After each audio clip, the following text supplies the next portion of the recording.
Olá, seja muito bem-vindo ao Edcast de hoje, Edcast edição especial Casa Cor 2022, que vai falar hoje de uma sigla que com certeza você já ouviu falar por aí. É a sigla ESG. Eu falei que era ESG aqui, levei uma bronca da pessoa que vai bater um papo comigo, vai explicar um pouco mais sobre isso. A pessoa que tem experiência com isso, tem muita experiência com isso, vai explicar direitinho para a gente o que é isso, como é que isso impacta na nossa vida, no nosso dia a dia. Antes, o recado principal para você é, se você tem uma ideia na cabeça e quer transformar em podcast, procura a Fornexus. Esse aqui, o stand que a gente está na Casa Cor, é o stand da Fornexus, um estúdio de podcast construído aqui na Casa Cor, para a gente mostrar para você, para a gente bater os papos aqui e mostrar também a estrutura que a Fornexus tem, que é especialista em podcasts. Você chega com a ideia na cabeça e sai daqui com o seu produto pronto, preparado para o seu canal do YouTube, para as plataformas de áudio, para as redes sociais, do jeito que você quiser, o material sai bonitinho, editadinho.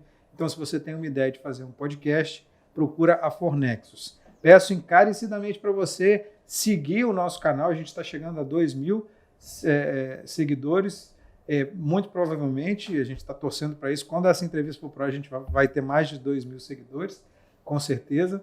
Peço para você compartilhar esse conteúdo por aí, se inscrever no nosso canal para saber quando tiver novidades e, principalmente, dá uma olhada aí no nosso conteúdo. Você vai ver que tem muita coisa surpreendente que, num primeiro momento, pode não parecer, mas vai te surpreender com certeza.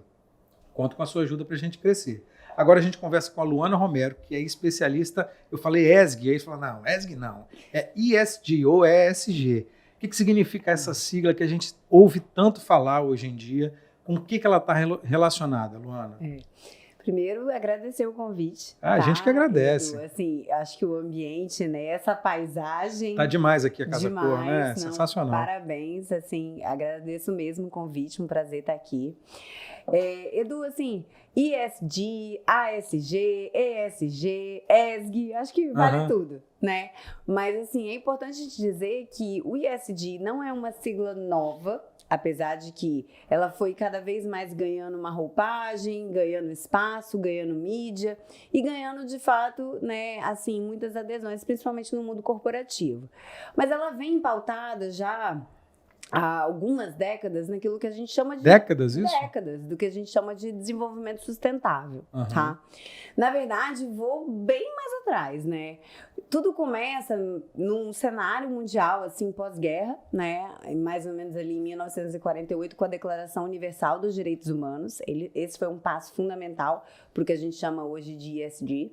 E a partir daí vieram uma série de publicações sobre mudanças climáticas, sobre a ação do homem sobre a terra, até que a gente chega, né, ali nos anos 2000, já com uma publicação chamada Who Cares Wins, então, onde o mundo corporativo ele é convidado, então, para participar do que hoje é a maior ação corporativa mundial focada na sustentabilidade, que é o Pacto Global, que é ligado à ONU, onde ele chama, de fato, né, ali perto dos anos 2000, Kofi Annan era o secretário-geral da ONU, ele convoca então 50 CEOs das grandes empresas para que todos façam uma adesão a um pacto global pela sustentabilidade. E a partir daí surgem então as primeiras noções do que seria o ESG, e seria pautado naquilo que a gente chama dos aspectos ambientais. Então, quais as externalidades que as corporações têm sobre o meio ambiente de uma forma geral, sobre a sociedade, ou de uma forma assim, social, né, o S, o social, e a parte de governança, que tem muito a ver com requisitos legais, mas também tem a ver com ética, com transparência, com a forma de você lidar, de fato, não só internamente, mas você se relacionar externamente, seja com seus parceiros de negócio, seja com a comunidade, a sociedade de uma forma geral. E agora, como é que você entrou nessa? Como é que você começou com isso? Na verdade, eu já venho de uma segunda geração do Ideias, né? A Tereza é a minha mãe, ela foi a fundadora do Ideias. O que é o Ideias? O Ideias é uma empresa, uma instituição, né? Na verdade, nós somos um grupo empresarial, nós temos um instituto muito focado na parte institucional de desenvolver, de trazer discussões, de criar um ambiente de negócio propício para aquilo que a gente acredita, né? Nessa mudança de uma forma geral do comportamento focado na questão socioambiental digital e de governança, mas eu já venho nessa segunda geração, né, pensando aí como ajudar, de fato, as empresas, as corporações, naquilo que não é o core business delas, né, ou seja, não é o foco principal das empresas. Então, assim, eu sou uma construtora, eu quero construir, quero fazer um prédio, uma ponte, quero, né? Mas no meio do caminho aí tem um monte de coisa que vai acontecer, Existem várias externalidades que as instituições, elas provocam na sociedade. E hoje, Edu, assim, eu gosto muito de dizer que a gente sempre foi muito treinado, eu sou administradora, né, de formação. Então, a gente sempre foi muito treinado a pensar numa gestão de riscos, né? Poxa, o que é um aspecto legal onde a empresa pode estar ali ferindo um aspecto legal e aquilo ser um risco para a instituição, trabalhista, tributário e tudo mais. Mas hoje, a pauta ESG, ela tem crescido de uma forma onde a gente tem que entender que isso também é uma oportunidade. Quando a empresa ela foca em remediar, de fato, em mitigar os seus impactos sobre a sociedade, ela também está buscando ser mais competitiva, ela pode desenvolver novos produtos, ela pode entrar em novos mercados que estão ansiosos por isso, por empresas que tenham isso como, de fato, uma preocupação genuína e inerente à empresa. Esse é o seu negócio, é mostrar essas oportunidades para as empresas? Não só mostrar, como operacionalizar, né? Como desenvolver isso, como levar para dentro das empresas, assim. Primeiro, a gente precisa entender que é muito difícil a gente querer alcançar todos os objetivos. Eu vou remediar todos os impactos que eu causo sobre a sociedade. E aí, claro, né, quando você vai descendo na sua cadeia de fornecedor, na sua cadeia de clientes e tudo mais, são inúmeras. E aí, claro, né, cada empresa tem uma externalidade diferente. Empresas, obviamente, você tem empresas que têm impactos muito maiores do que outras, até pelo seu próprio negócio, né? Uma mineração, ela tem um impacto muito diferente, por exemplo, de empresas do comércio, né? São impactos distintos. Mas, assim, o nosso trabalho, ele vem sendo exatamente ajudar as empresas nisso. Por quê? Você precisa ter foco, concorda? A gente precisa entender quais são as principais questões que a sociedade também espera que... A sociedade, quando eu digo nossos principais stakeholders, ou partes interessadas, né, de uma forma mais coloquial, o que eles esperam da empresa, né? E a partir daí você começa a ouvir tanto o seu stakeholder interno, tanto sua parte interessada interna, quem é a alta gestão, são os colaboradores da instituição, como os stakeholders externos, seja o seu cliente, seja a sociedade que você impacta, as comunidades que você impacta, para você entender de fato aqueles problemas que são relevantes, que podem ser, né? Até porque existem impactos que eles não necessariamente vão poder ser mitigados, mas eles podem de alguma forma ser compensados, né? E você de fato ter foco para você construir toda essa estratégia ESG das empresas. Isso parece que está, assim, nos discursos que a gente ouve, que a gente escuta, isso parece que está muito distante das pessoas, da população de uma forma geral. Mas é o contrário, né? Isso está muito perto das pessoas, né? Muito perto.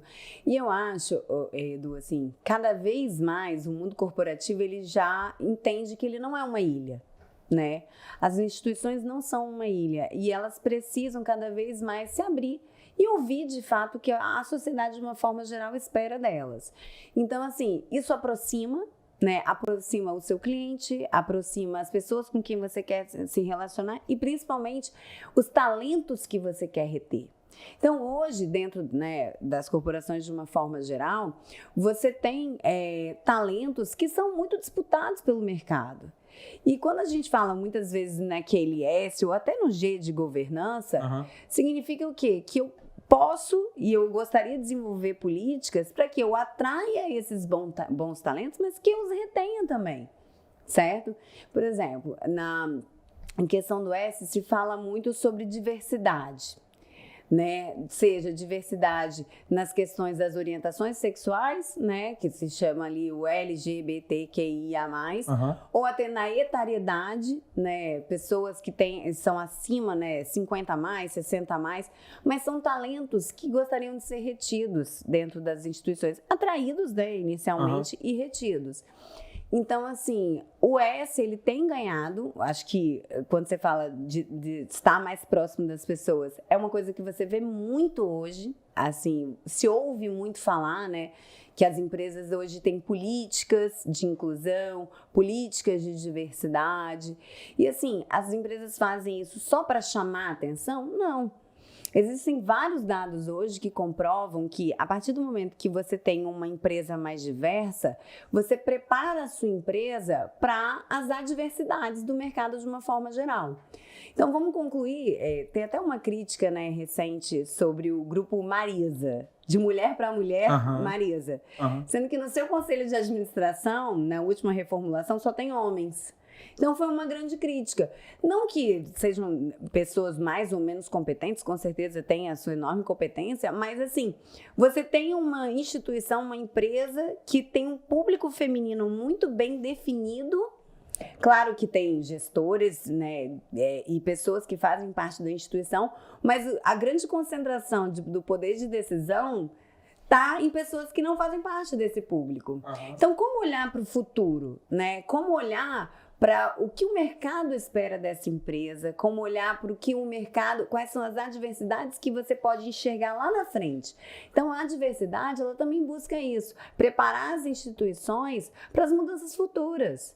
E quando você tem, vou dizer assim, mindsets muito iguais, dificilmente você consegue ter essa previsibilidade. E essa diversidade, ela amplia esse campo de conhecimento de uma forma geral. Aí tem uma série de coisas que eu queria conversar com você. Primeiro, falando sobre diversidade. Às vezes parece tão falso isso. As empresas fazem parecer tão falso isso, que estão fazendo aquilo ali só para ter uma simpatia do público, mas algumas só para vender. Mesmo. Então, por é isso que eu ia te falar. O seu papel está nisso também, de orientar e de mostrar como é que tem que fazer realmente. Você tem casos, assim, tem histórias que você passou por isso que você pode contar para a gente? Então, vou citar aqui alguns casos, né? De fato, existem algumas instituições que elas divulgam e publicam, muitas vezes elas colocam na divulgação da sua vaga, né, que esperam que um público feminino para aquela vaga, fazem uma diferenciação até da orientação. Eu, Luana, não acho isso genuíno. Porque no fim do dia, o que a gente procura? Bons profissionais, pessoas dedicadas, pessoas competentes. Que vão entregar. A orientação sexual, a raça, a religião, a idade, nada tem a ver. É uma forma de preconceito também, Exatamente. Né? Então, assim, no fim do dia, o que eu acredito é num processo seletivo e numa forma de você ampliar a sua forma de captação, né? Assim, de você, de fato, captar profissionais no mercado que seja abrangente. Eu ouvi de um cliente esses dias uma forma que eles mudaram muito simples do processo seletivo, né? Por exemplo, você muitas vezes coloca no seu processo seletivo que você exige um nível de inglês avançado, certo? Para uma determinada vaga. Aquela vaga, realmente, a pessoa vai lidar com aquele idioma? Ela vai escrever um e-mail, ela vai ler um documento, ela vai precisar fazer uma apresentação em inglês para ter um nível avançado? Você concorda comigo que à medida que eu peço isso, eu estou excluindo uma série de pessoas? E principalmente pessoas que não tiveram uma oportunidade ou uma formação para aquilo. Então, assim, não deixa de ser... Se você não exige dela...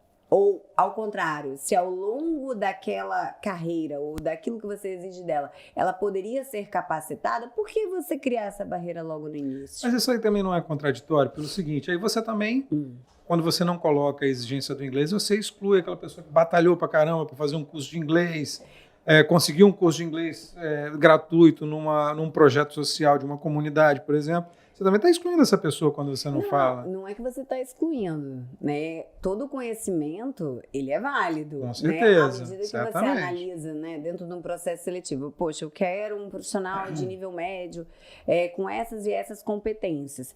Se além dessas e essas competências ou desse e esse conhecimento, ele tem algo a mais a me oferecer, com certeza ele está, né, vou dizer assim, num ponto de destaque muito maior. Mas à medida que você inicia um processo, né, um processo seletivo de recrutamento ou mesmo uma análise de currículo, e embora aquilo não seja necessariamente fundamental para aquela vaga, mas você coloca isso como uma barreira, você passa a realmente não conseguir aí atrair uma série de pessoas. Assim, eu acho que isso é um bom exemplo de como isso pode ser interpretado de formas diferentes. Você lida muito com isso, com essa coisa da interpretação também? Sim. Como é que é isso para você? Então, na verdade, eu acho que um tema legal para a gente falar também, Edu, principalmente quando a gente fala do ESG, é quando a gente fala do greenwashing, que é um pouco sobre isso, né? Sobre interpretar, né? Porque, assim, hoje a gente vive o que a gente fala que não é mais uma era da informação. O mundo é super informado. Aliás, a gente vive uma era, muitas vezes, da desinformação pelo nível de informação e acesso que todo mundo hoje tem, né? E você tem os super conhecimentos, né? Pessoas super especializadas e tudo mais. Mas a gente vive a era da reputação, né? E isso é muito importante, principalmente no mundo corporativo. Porque, primeiro, a gente tem consumidores cada vez mais conscientes, né? E aí, principalmente quando você trabalha produtos na ponta, né? Produtos no varejo, quando você tem ali o business to customer, né? O B2C, quando você vende algo direto para o cliente. Os clientes estão muito bem informados hoje, né? Então isso é importante, a gente saber também essas informações que vão ser repassadas, esses conhecimentos que vão ser repassados. E por isso que quando você entra no ESG, tem muito o fazer e comunicar, mas tem muito comunicar sem fazer. Tem. É o que mais tem, na verdade. É o que mais tem. É o que mais tem. E aí isso é um pouco do senso crítico que cada vez mais a sociedade, de uma forma geral, ela vem demonstrando, né? Assim, Mais senso crítico, certo? Então, eu acho que exatamente pela hiperinformação, existe muita coisa que fica nesse limbo, né? Que você fica assim... Mas você tem que ter referências, né? Por isso que se constroem desde uma mídia, né, que tenha de fato uma referência, que você vai confiar naquelas informações, e até de fato, vamos lá, nas empresas, né? Então você, a partir do momento que você confia naquela empresa, que você entende que aquele produto também tem os seus valores, você vai consumir, ou não. Né? Você tem hoje, vamos lá, quantidade de empresas que já tiveram, né, algum tipo de, não vou dizer escândalo, né, mas de informações que muitas vezes não condizem com aquilo que necessariamente a marca gostaria de veicular. Vou dar um exemplo muito antigo até, mas eu acho que esse exemplo cabe. A revista Life, em 96, fez uma publicação sobre a Nike, né? De um garotinho paquistanês costurando ali uma bola de futebol. Com certeza não era o que a empresa gostaria de representar, né? E, obviamente, isso ao longo do tempo mudou a postura da empresa. Será? Não. Pode ter mudado a postura da empresa em relação mas a gente sabe que, por exemplo, as grandes indústrias empregam e produzem os seus produtos em lugares como China, como Taiwan, como Paquistão, como Indonésia, como são pessoas. E aí tem até algumas empresas, grandes empresas, que são acusadas de trabalho escravo. Né? Como a Zara. A Zara foi acusada, exatamente. Foi uma. A Shein, se não me engano, sendo acusada também de trabalho escravo. Recentemente foi. Então, assim, na verdade, é um pouco isso, né? À medida que, é o que você falou, né? A gente confia essa questão da informação. Hoje, o consumidor, ele tem um senso crítico? Eu vejo que sim. Ele tem um senso mais crítico. Os consumidores, eles estão cada vez mais pautados, né, naquilo que são condizentes com seus valores. Tem um pouco dessa questão, né, da fonte da informação, de onde vem e tudo mais, mas isso sim também é capaz de mudar posturas das instituições. Muda da noite para o dia? Não muda. Muitas vezes, assim, passa essa avalanche, né, de situação, a empresa ela precisa conduzir melhor os seus processos, significa que eles nunca mais vão se repetir? Não sei. Alguns voltam a se repetir. Agora, me explica como é que você trabalha isso, profissionalmente falando, no momento político que a gente vive. Porque, assim, a gente está falando de pautas ambientais, pautas sociais, e aí, automaticamente, você pega esse discurso polarizado, você fala, isso aí é pauta da esquerda, isso aí é pauta da direita. Então, eu te pergunto, como é que você consegue trabalhar isso sem ideologizar isso, né? Porque tudo que a gente está vendo acontecer isso assim, as pessoas qualificam como pauta da esquerda, pauta da direita. Aí você fala, você tem que ver de onde vem a informação, a fonte de informação. Hoje a gente tem uma crise de credibilidade dos veículos, dos principais veículos de comunicação do país, por causa de uma questão ideológica, de uma guerra ideológica que a gente está no meio. E isso não é. E aí isso sai da política e contamina tudo mais em volta, né? E a gente fala de pautas que são muito associadas, por exemplo, à esquerda, Sim. que é a pauta ambiental e a pauta social, são Sim. principalmente essas duas, entendeu? Então, na verdade, o que eu enxergo assim, essa discussão ela não é recente, apesar da gente ter vivido agora uma polarização. Acho que está muito potencializada agora, uma né? polarização política muito forte, né, nos últimos meses. Esse ano, na verdade, todo ano. Nos últimos anos, né? Nos últimos 4 anos, desde a última eleição, a gente tem uma. Com certeza. Mas os últimos meses eu acho que ficou muito latente para todo mundo. E está chegando, parece que está chegando num auge, né? Numa coisa assim, tá chegando não sei se está chegando no limite, porque eu não sei se de repente tem vai alguma coisa que a gente não está enxergando. Não, a gente está vivendo assim, eu não sei quando vai pro ar essa entrevista exatamente, mas a gente está vivendo um momento que as eleições estão sendo questionadas. O que vai acontecer realmente se forem comprovadas fraudes ou se não forem comprovadas? O que vai acontecer? A gente não sabe o que vai acontecer com o país, né? É difícil até prever, de fato, qualquer segurança futura, né, dos resultados das eleições e tudo mais. Isso. Mas, assim, o que eu vejo? Primeiro, colaborando com tudo isso que você está falando, esse movimento do descrédito, tanto na mídia quanto no governo, ele não é recente. Existe um estudo que é feito, né, a nível mundial, e ele também é feito no Brasil, que é um estudo do Endowment Trust. Ele fala um pouco sobre nível de confiança, né? E, de fato, em 2022, o nível de confiança, tanto na mídia quanto no governo, eles se agravaram. Eles, né, pioraram. E, por outro lado, o nível de confiança nas empresas e nas instituições não governamentais, eles melhoraram. Por quê? Porque, por um lado, você vive a polarização entre governo e mídia, essa questão bem polarizada, né, que a gente viu recentemente, mas, por outro lado, a sociedade continua tendo problemas, de uma forma geral. E à medida que você não acredita, né, que você não acredita nem no governo, nem na mídia, você acaba pautando as empresas e as instituições a expectativa de sanar problemas da sociedade de uma forma geral.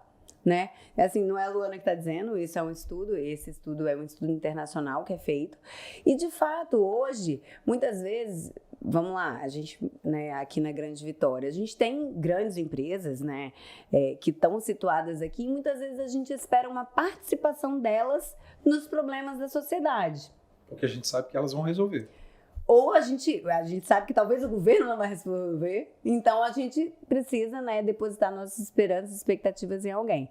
E, na verdade, assim, não que eu acho que as empresas têm que resolver os problemas da sociedade, porque a empresa ela tem um princípio único. É lucro, né? É faturar com o negócio dela, ok. Ela precisa gerar valor, isso aí. Né? Principalmente, inicialmente, um valor financeiro, mas isso tem mudado. Né? Aí, fugindo do cenário polarizado do Brasil e tudo mais, isso tem mudado. Então, assim, hoje, o Fórum Econômico Mundial, ele traz uma perspectiva de que a gente sai de uma era de capitalismo de shareholders, que seria um capitalismo do acionista, né? Gerar lucro, gerar valor e tudo mais. Não que isso seja menos importante, mas você entra numa era do capitalismo do stakeholder, onde você gera valor para a sociedade, onde você alinha os valores das instituições. Por favor, nunca vamos esquecer que gerar caixa financeiro, ter lucro, é o objetivo inicial das empresas, mas você alinha também esses valores com os valores da sociedade. E aí você tem, por exemplo, os objetivos do desenvolvimento sustentável. Então, empresas que estão pautadas também, né, em gerar o valor para a sociedade, principalmente aqueles voltados, né, para alcançar os objetivos do desenvolvimento sustentável, são empresas que tendem a ter uma maior longevidade.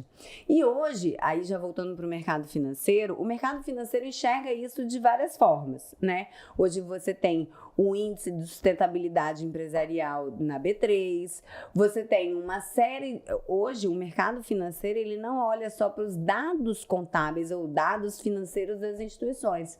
Eles também querem olhar os dados não contábeis. Então, assim, cada vez mais aqueles, o que a gente chama, né, de relatório de sustentabilidade e coisas desse tipo, ou comitês, né, comitês de governança, políticas de governança e tudo mais, também são itens importantes. Isso faz muita diferença também, porque a gente sabe, por exemplo, que bancos têm uma linha, as linhas de crédito de bancos, por exemplo, são com juros menores para quem tem iniciativas de sustentabilidade, oferecem um balanço de sustentabilidade, oferecem esse balanço, né? Tem essas informações. Então, o mercado já se movimenta para dar mais atenção para quem está preocupado com isso. E a gente está falando de banco, né? Mas também tem um capital de risco, né?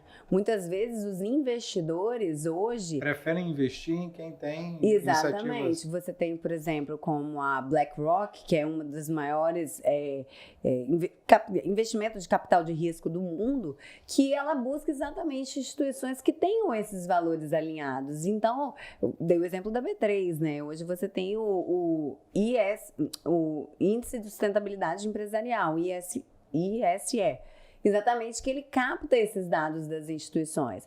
E aqui no estado mesmo, o próprio Bandes, o Banestes, o Sicob, são instituições que também já estão pautando exatamente os seus aportes financeiros em instituições como essas. Por quê? Porque, de uma forma geral, e aí é o que você falou, a gente está vivendo um cenário aqui polarizado, mas o mundo vive um cenário de crise, né? Vive. A gente vem aí de uma pós-pandemia, mal se recuperando, entrando aí num cenário, né, de uma guerra da Rússia com a Ucrânia, que afeta, né, uma possibilidade de recessão para o ano que vem. Uma possibilidade de recessão para o ano que vem. Uma possibilidade real e bem assustadora, né? Exatamente. A Europa não vai crescer, né? Os Estados Unidos aumentando os juros. Então, inflação assim, em si, em alta. Inflação que eles não sabem nem o que é isso, né? A gente está acostumado. A gente sabe. Mas o que eles não sabem, né? Como lidar com isso, os juros aumentando, a Europa não vai crescer, a crise, né, da falta do gás na Europa. Então, assim, esse cenário ele é muito conturbado. Porém, né, vou dar o exemplo da pandemia, do Covid. Quando você olha as bolsas e você vê as empresas que têm índices de sustentabilidade melhores, elas de alguma forma passam melhor por essa crise, né? Não só do Covid, mas assim, agora outras virão, então ao longo do tempo a gente vai conseguir acompanhar isso. Mas o que é importante dizer é que o mercado financeiro ele olha para isso, também pela segurança.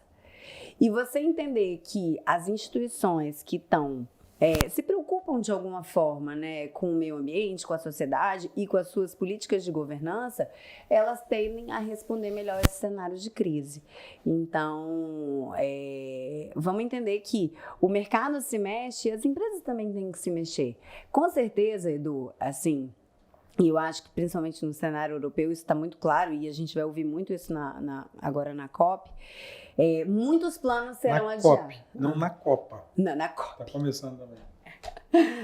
Na COP, muitos planos serão adiados. Isso é fato. Exatamente por esse momento que a gente vive, né? E no Brasil também, é o que você falou. Essa polarização, ela vai acabar adiando uma série de planos e de investimentos e de contrapartida que muitas vezes o mundo corporativo e as instituições planejavam ter, né? A gente espera ter um momento de estabilidade melhor para que a gente possa, de fato, se aventurar em outras questões que não são só o objetivo central das empresas. Se a gente for esperar estabilidade para fazer alguma coisa, a gente está perdido, porque tá difícil. Parece que vai demorar, hein? Tá difícil mesmo. E você acha que do seu ponto de vista profissional, você acha que é um momento de muitas oportunidades para você, profissionalmente falando? Acho não só para a gente, assim, acho para os nossos clientes de uma forma geral, né? Claro que a gente precisa entender que investir em ESG não é um investimento sem retorno, né? Ele é um investimento que vai promover uma melhor competitividade da empresa, uma melhor reputação da empresa, aquilo que eu falei, acessar novos mercados, desenvolver novos produtos, acessar novos clientes, tudo isso.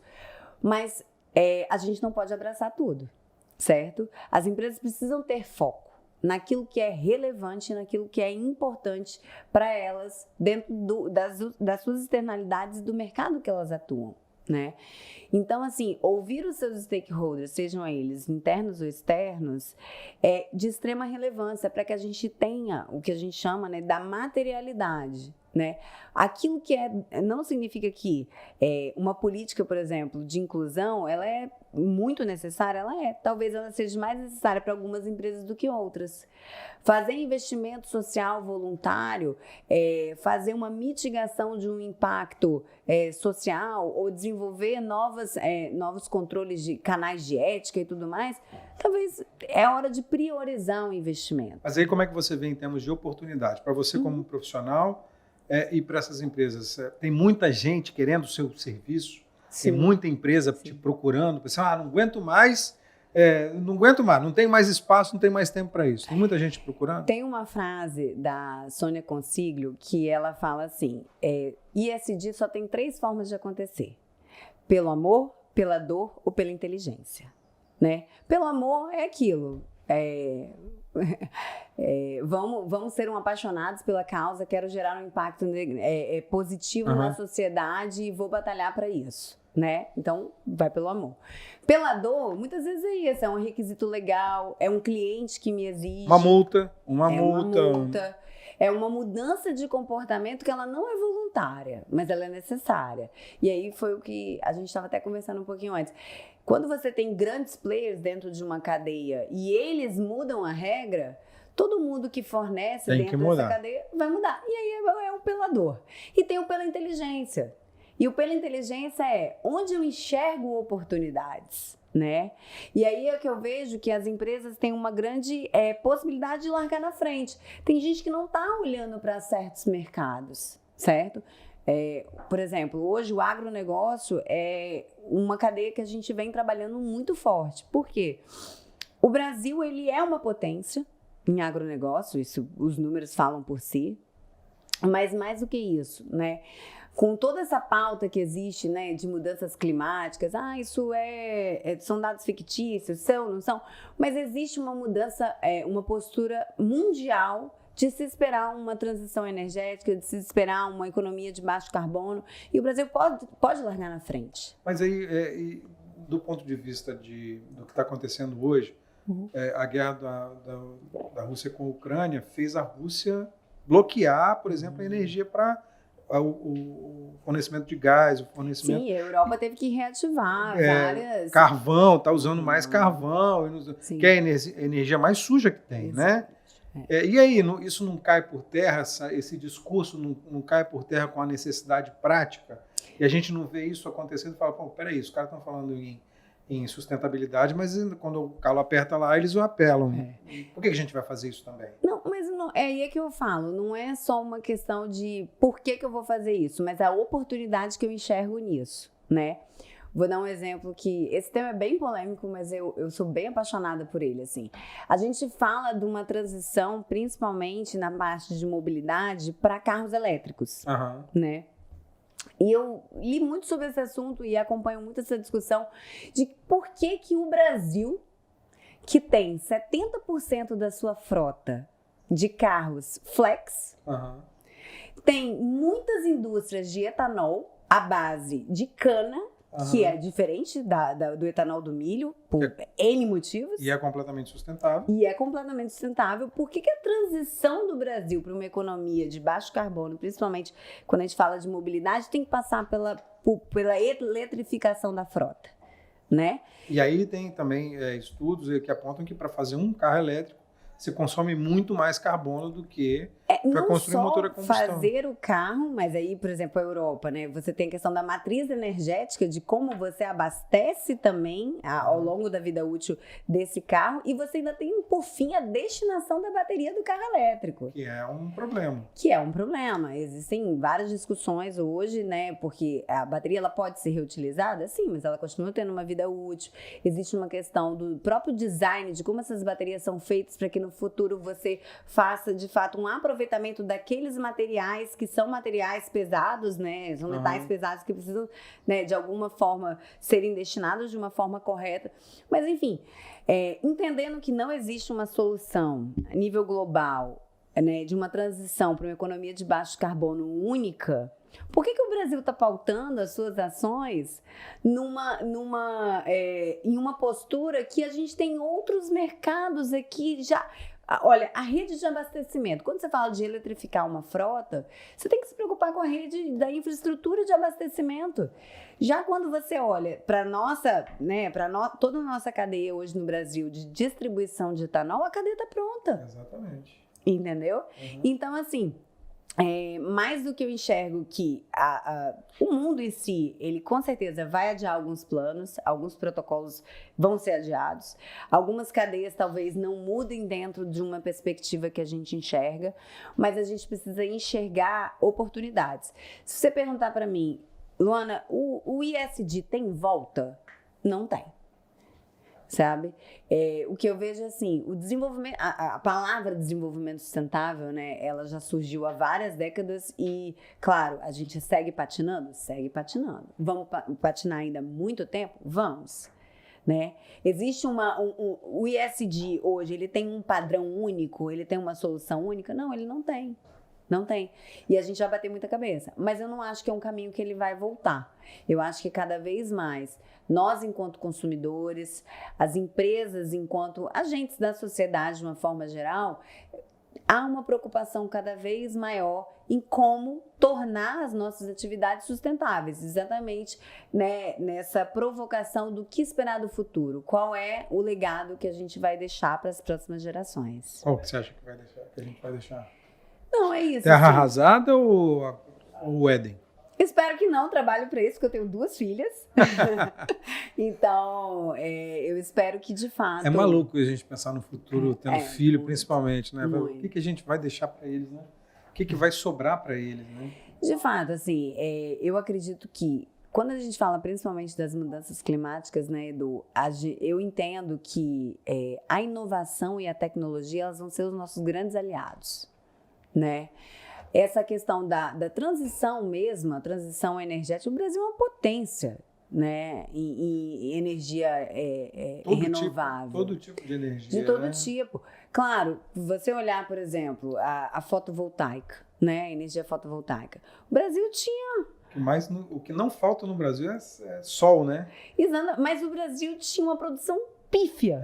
Exatamente. Pífia. Por quê? Por N problemas, desde entraves, caríssimo, caríssimo. As placas solares são caríssimas no Brasil. Agora, altamente taxadas. Exatamente. Sem desenvolvimento tecnológico. Vamos entender, nos últimos anos, o quanto essa cadeia avançou, né? Bastante. Exatamente.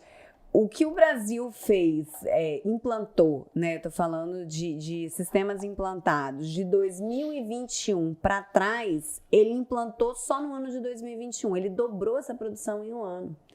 Então, assim, por quê? Porque você criou novas tecnologias, você criou novas legislações, você abriu o mercado, você deixou o empresariado trabalhar aquilo que a gente chama, né, da geração distribuída, da mini geração, da micro geração. Então, você conseguiu ampliar essa cadeia. Tem muito a ser feito, entende? Então, assim, minha maior defesa sobre a questão das mudanças climáticas é que, claro, existe toda uma consciência da sociedade, mas o homem sabe se reinventar a todo dia. E é por esse caminho que a gente vai. Então, assim, quando você vê, Luana, você imagina do futuro a terra arrasada? Não espero que isso aconteça, mas o fator principal é o próprio homem. Sabe? E uma coisa interessante sobre essa questão das mudanças climáticas é o que a gente chama hoje da injustiça climática, né? O que é isso? Países que são, de fato, os países em desenvolvimento e que consomem, e na verdade eles emitem poucos gases do efeito estufa, são muitas vezes os mais afetados pelas mudanças climáticas. Vou dar o exemplo do Paquistão. Né, acabou de sofrer uma enorme enchente, né, no país. O Brasil em si, a gente teve, né, esse ano um ano de chuvas alarmantes no Brasil, tivemos enormes catástrofes, e o Brasil não é o país necessariamente que mais emite gases de efeito estufa. Então, essa é uma grande discussão que tem hoje, inclusive, a discussão sobre a reparação dos danos, né? Que não são necessariamente causados por esses países, mas são sofridos por eles. Então, é uma discussão hoje enorme, que está aí pautada. Mas, assim, o que eu mais acredito nisso tudo é, de fato, no homem se reinventar. E com propósitos claros. E que não como você falou, né? Não é necessariamente uma pauta da esquerda, do coitado, não. Não é a pauta do mimimi de esquerda. Não. É exatamente pautado naquilo que, é necessário, é fundamental, mas que existe um interesse, claro, por trás. Né? Existe um interesse óbvio por trás. Assim como existe o interesse da pauta mimimi de direita. Sim. Porque mimimi tem dos dois lados, né? Então, assim, Edu, acredito muito, né, que a cada dia a gente vai conseguir vencer alguns entraves, trazer novas formas de atuação. As empresas, elas enxergam, né, a sociedade também como um potencial, né, fator de sucesso. Como eu posso ter sucesso? A partir do momento que a sociedade também muda, eu também preciso me adaptar. Entende? Eu também preciso saber responder o que a sociedade espera de mim. E eu acho que o ISD ele vem muito pautado nisso, sabe? Então, o que a gente espera é exatamente essa mudança de comportamento aí. Não vai ser a curto prazo, vai ser, claro. E cada vez que vocês têm cenários macro, desde um cenário político, um cenário macroeconômico, um cenário, né, até de uma guerra, ainda que pareça distante, ela é muito mais próxima de nós. Que a gente imagina, né? Exatamente. Mas que sim, que vai pautar e que as empresas vão cada vez mais estar de olho nesse mercado. E você acha que essa coisa de pensar dessa forma, pensar com o ESG, isso só vale para grandes empresas? Eu ia puxar esse assunto agora também. Assim, primeiro que a gente tem que entender que o Brasil ele é composto de 99% do seu tecido empresarial por pequenas e médias empresas. Certo? Então, assim, a gente deposita sobre as grandes corporações muita expectativa nessa parte do ISD, afinal, ele é grande, ele pode, ele tem que investir. São os que mais causam impacto. A gente tem muito essa experiência muito aqui na Grande Vitória, por exemplo. Porque a gente tem grandes empresas, a gente tem grandes impactos ambientais aqui também. Exato. Agora, e eu pequeno, né? E eu, uma pequena empresa, onde eu posso contribuir? Então, e onde é que tem oportunidade para mim? Exatamente. Primeiro, eu vejo assim, o investimento, ele e deve ser proporcional ao que você falou, ao porte e o tamanho da empresa e ao porte e o tamanho do impacto que é causado. Né? Então, assim, não existe essa questão de eu não posso fazer nada nessa área sobre ambiental, social e de governança porque eu sou uma pequena empresa. Não, você pode, né? Você pode e de muitas formas, assim. Primeiro, quando a gente fala do ambiental, obviamente que existe uma questão do requisito legal, então acho que espera-se que todos trabalhem dentro da legalidade. Eu não concordo muito com falando de governança, com a CLT, né? Acho que muitas coisas precisam mudar. Eu também acho que muitas coisas precisam mudar, mas isso não cabe a nós, enquanto empreendedores, agirmos, né, fora daquilo que seja um requisito legal. A regra está posta, né? A regra está posta. A regra tem que Podemos seguir a regra. nossos governantes, para que eles mudem, né, no futuro.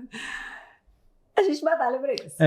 Vamos lá. Mas, por outro lado, enquanto instituição, espera-se que as instituições trabalhem dentro da legalidade, né? Isso daí não é fazer nada além daquilo. Sempre, é jogar na regra, né? A regra está aí, tem que seguir a regra. Mas eu, enquanto instituição, eu posso, por exemplo, ter um processo seletivo mais inclusivo, eu posso ter uma empresa que gere um ambiente, por exemplo, melhor para se trabalhar. Mas isso não parece muito pequeno para uma pequena empresa? Isso faz diferença para ela? Faz, com certeza. Como que faz diferença? Então, acho que um pouco do que eu falei antes, né, sobre como você enxergar a diversidade, a inclusão dentro da sua empresa como uma possibilidade de mercado, como ver novos mercados, desenvolver novos produtos, entender o impacto que você causa na sociedade e olhar pelo olhar do outro, né? Eu acho que é um pouco isso, quando você amplia esse mindset da sua empresa, você se prepara melhor para você alcançar novos mercados, eu acho que é muito isso.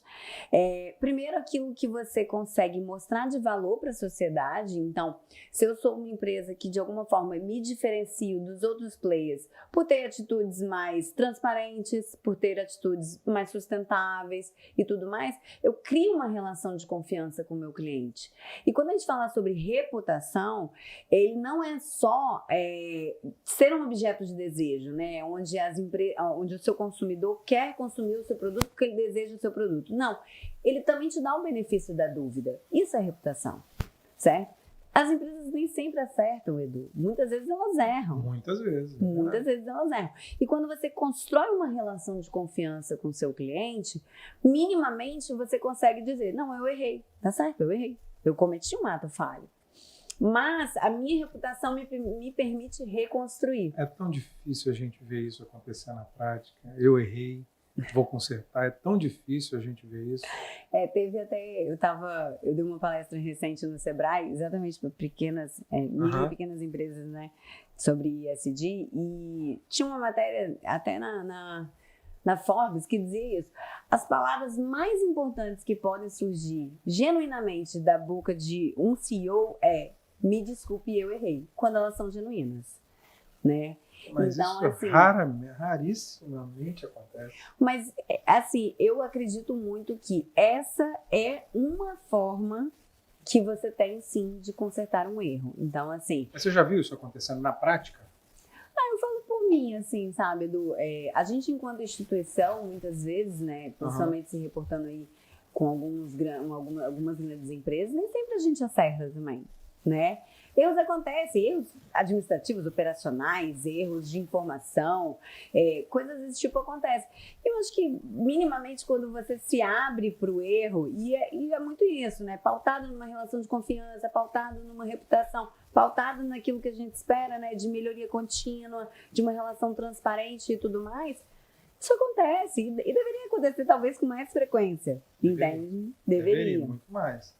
Mas aí eu estou te perguntando, pela sua experiência, você já atendeu quantas empresas? Hoje a gente tem ideias, mais de 50 projetos implantados, né? A gente, uma carteira de clientes em torno de uns 30 clientes, eu não vou saber exatamente o número agora. De grandes empresas? Grandes, a maioria dos nossos clientes são grandes empresas, né? Porque... Já viu algum CEO de uma empresa dessa falar assim, eu errei? Cara, desculpa aí, vamos em frente? Posso te dar exemplo? Pode, por favor. Eu vou te dar alguns exemplos exatamente que estão frescos na minha cabeça. Assim. Por exemplo, a Toyota teve alguns anos atrás... Toyota é cliente sua? Não, Toyota não. Quem dera. Não. Quem dera. Inclusive, Toyota, estamos aí. Quer o telefone? Grupo10.com.br, tá? Tô brincando. Mas... Quando você for cliente lá, arruma um patrocínio do podcast, que a gente também tá precisando. Toyota também, tá? Então, Edu, assim, por exemplo, a Toyota fez um recall nos anos 2014, salvo engano, posso estar errando o ano, de mais de 8 milhões de carros, né? Exatamente porque causaram mais de 90 mortes. Foi o airbag? Foi o do airbag? Eu acho que foi esse. Foi o maior recall da história, não foi? Foi um recall enorme. E mas o aí CEO foi exatamente... Mas não tinha o que ele falar também, né? Mas não deixa de ser. Não, assim, porque tem casos, por exemplo, a gente vê de empresas que são responsáveis por grandes acidentes que a empresa simplesmente não se posiciona. E vai tocando, e vai embora, e vai embora, e vai embora, e não se posiciona. Não, claro, não vou nem citar, né? Grandes acidentes já aconteceram, mas sim, eu dei esse exemplo da Toyota. Por exemplo, a Airbnb também, Airbnb, eles tiveram também teve um estudo da Universidade de Harvard, então assim, falando em reputação, todo mundo acredita que o estudo é verdadeiro, sobre exatamente racismos dentro da corporação, sobre algumas questões que, de fato, não estão pautadas naquilo que eles defendem. Então, assim, quando você Muito mais do que defendem do que eles pregam, né? Exatamente. Então, quando você fala um pedido de desculpa, houve também um pedido de desculpa ali do seu CEO, blá, blá, blá, mas existe uma mudança de postura por trás. Então, mais do que eu acredito do que só um pedido de desculpa, que eu concordo que, poxa, resolve, Não resolve muita coisa. Ok, a gente estabelece uma relação de confiança, blá, blá, blá, mas tem que haver, por outro lado, uma mudança de postura da instituição. Assim, quando você fala assim, pedido de desculpa, eu me lembrei muito, ficou muito marcado, assim, só para ilustrar essa coisa do pedido, não adianta só pedir desculpa, né? Eu acho que tem que ter uma base. Eu não sei se você lembra, foi um caso que deu muita repercussão no Big Brother, o Fiuk tomou todas lá, ficou bêbado. Desculpa por ser homem branco, hétero. Assim, acho que as pessoas passam do limite também, do limite do ridículo, inclusive, né? Eu acho que nessa onda dessa necessidade de mostrar que é a favor, que é contra o racismo, que é a favor das pessoas LGBTQIA+, e não sei o que e tal, as pessoas forçam a mão, né? Eu acho que forçam a mão demais. Você vê isso acontecendo também? Total.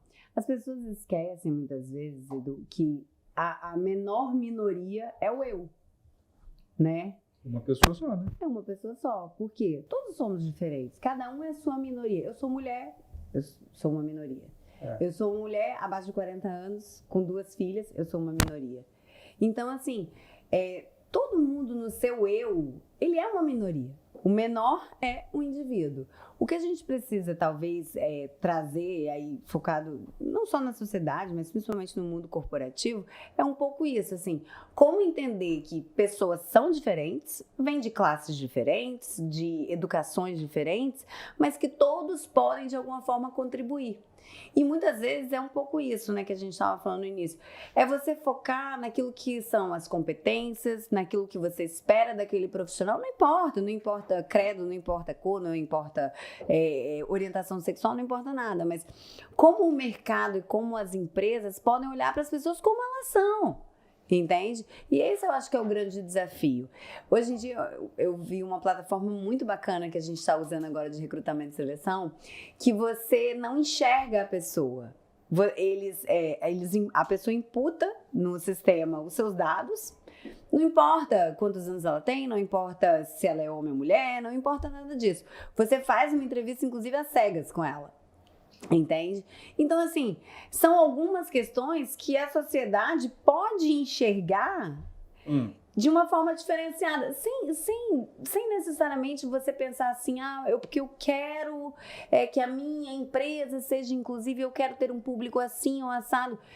Por que não simplesmente buscar pessoas pelo que as pessoas são, pelo que ela tem de fato a contribuir com os desafios empresariais? Mas aí quando você usa uma ferramenta dessa, por exemplo, que você não conhece, você não sabe com quem você está falando, você também não exclui?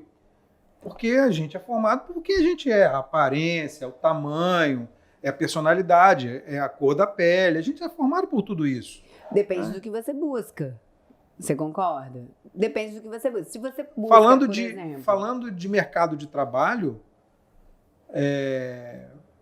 não sei se depende do... E aí é que está o papel da empresa de receber todo mundo, né?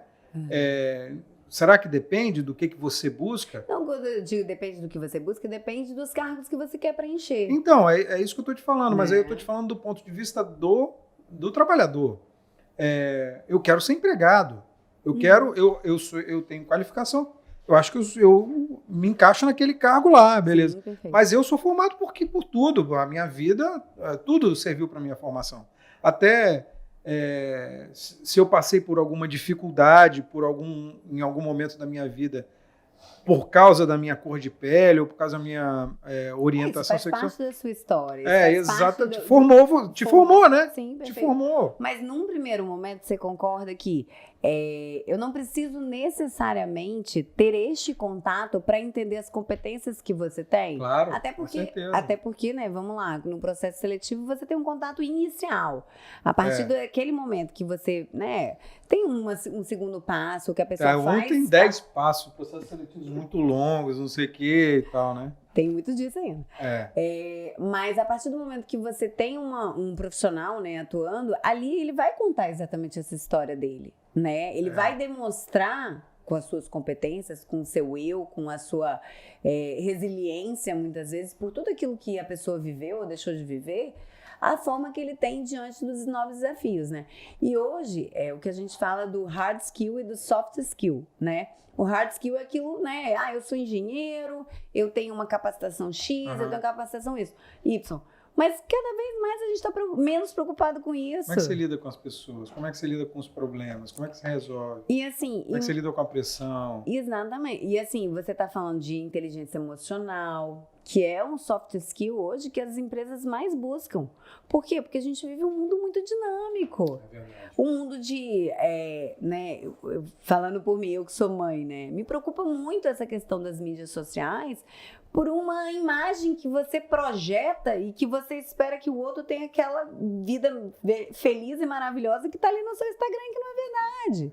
Entende? Então, assim, a inteligência emocional, por exemplo, é uma coisa que se busca muito hoje nos profissionais. Mas tudo isso está dentro do seu trabalho? Você trabalha com isso diariamente? Isso também faz parte desse trabalho de lidar com o ESG dessa forma também? Também, assim, eu acho que desde você ter, né, como eu falei, processos mais inclusivos, mais dinâmicos e tudo mais, e como a gente sempre se coloca entre o mundo corporativo e a sociedade, né, aquilo que eu falei no início, a gente ajuda as instituições naquilo que não é o core business dela, né? Eu tenho uma construtora, a construtora quer construir um prédio, ela quer fazer uma ponte, ela quer fazer um túnel, mas ela gera impactos. E muitas vezes, como a gente é exatamente esse elo da cadeia, né, entre a grande corporação e a sociedade, de uma forma geral, a gente precisa estar desenvolvendo esses, né, nos capacitando, desenvolvendo na nossa equipe, nos nossos colaboradores, nos nossos fornecedores, todas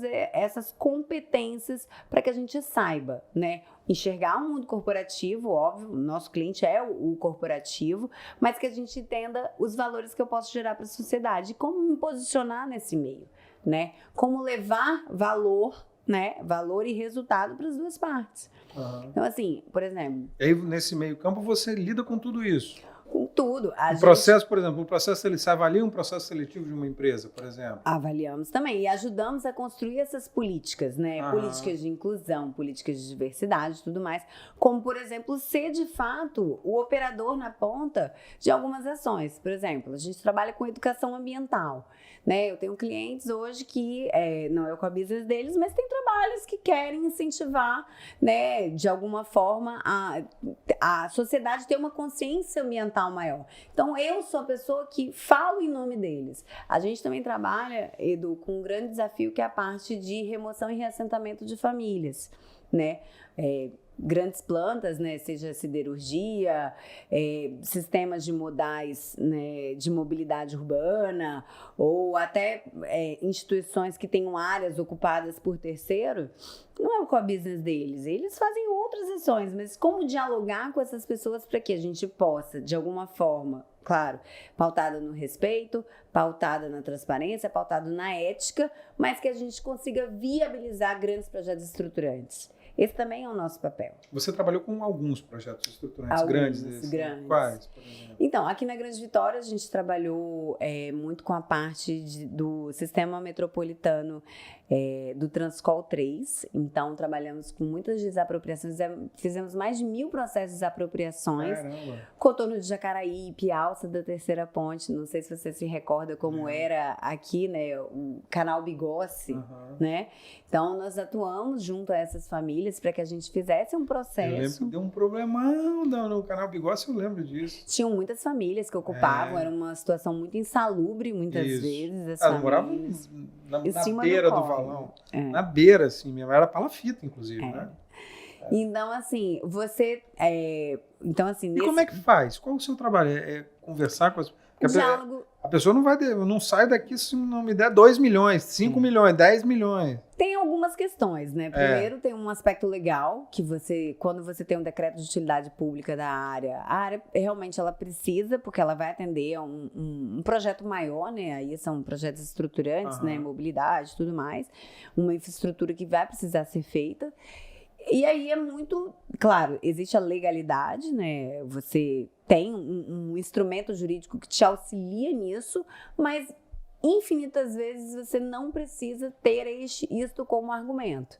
Você, de fato, tem como construir, né, um relacionamento, de fato, não gosto muito dessa palavra, né, porque ela parece muito vazia, uma narrativa, mas você tem como construir um relacionamento e uma intervenção de uma forma que você demonstre para as pessoas, de fato, quais os benefícios dela, né? Em, de fato, é o que você falou.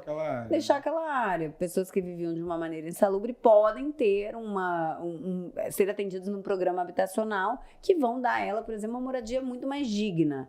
Então, assim, esse é o nosso trabalho, né? E por outro lado, claro, né? Nem tudo é fácil, nem tudo são flores. Nosso trabalho é muito desafiante.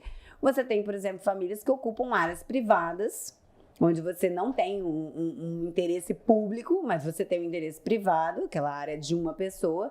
E existem, né, famílias que ali, de alguma forma, foram ocupando ao longo dos anos e que precisam desocupar aquela área.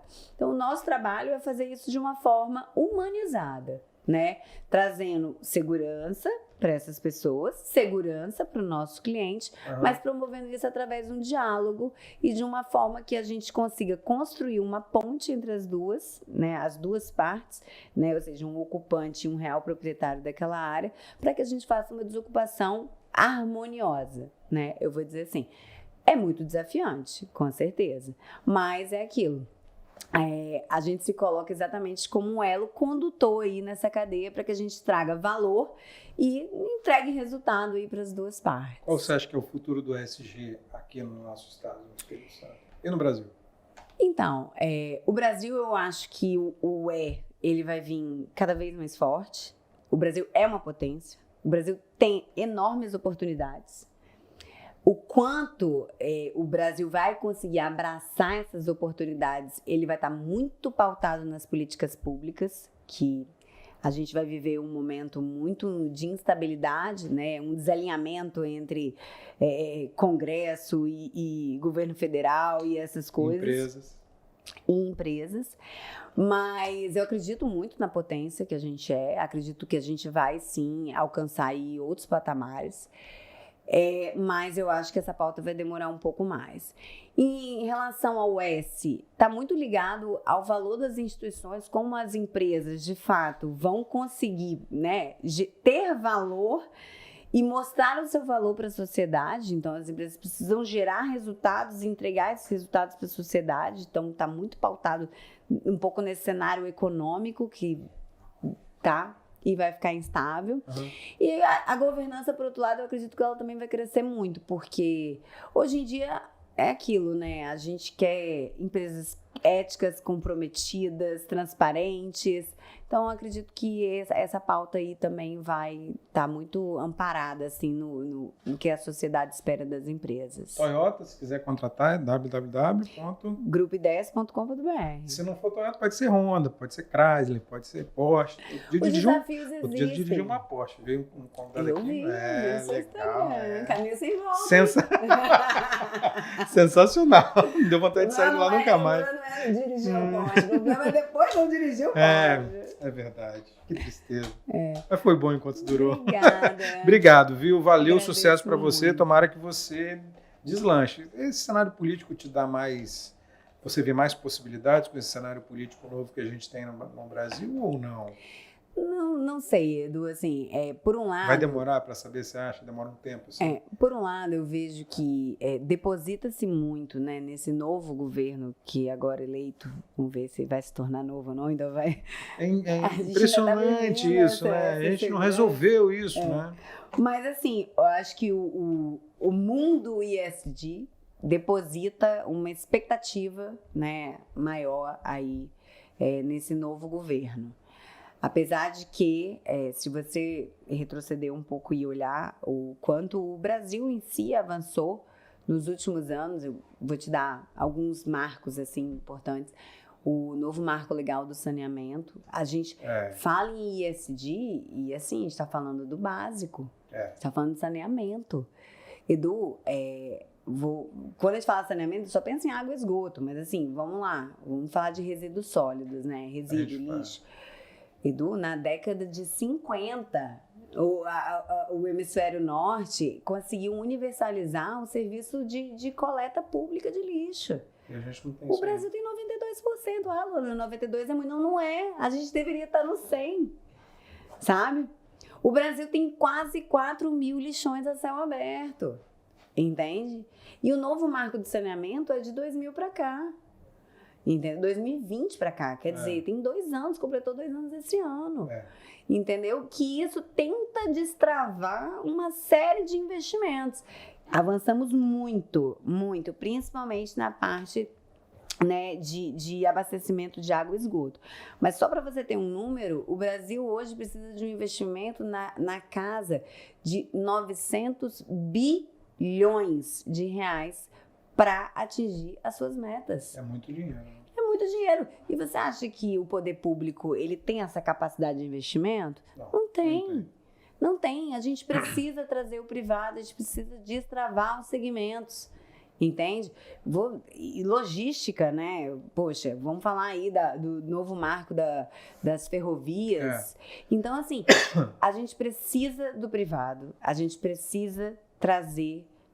E assim, acho que eu sou muito a favor do governo não atrapalhar, ele já faz muita coisa. É o que muita gente fala, né? Então, assim, acho que algumas pautas, apesar de se depositar muito, né, vou dizer assim, nesse novo governo, uma expectativa, eu acredito que a gente precisa do agente privado. O agente privado é fundamental no avanço e nas melhorias que a gente precisa. Eu estou falando no nível básico de infraestrutura, né? É logística, é saneamento, é tudo mais. E que, de fato, a gente precisa aumentar a confiança e destravar uma série de questões para que a gente possa trazer esse privado, né, como um agente aí indutor da economia, né? Tomara. Luana, valeu, obrigado. Sucesso para você, Toyota, Honda, Chrysler, Porsche. Aí, ó. Estamos todos aí. Estamos todos aí. Muito obrigada. Legal, valeu. Obrigada.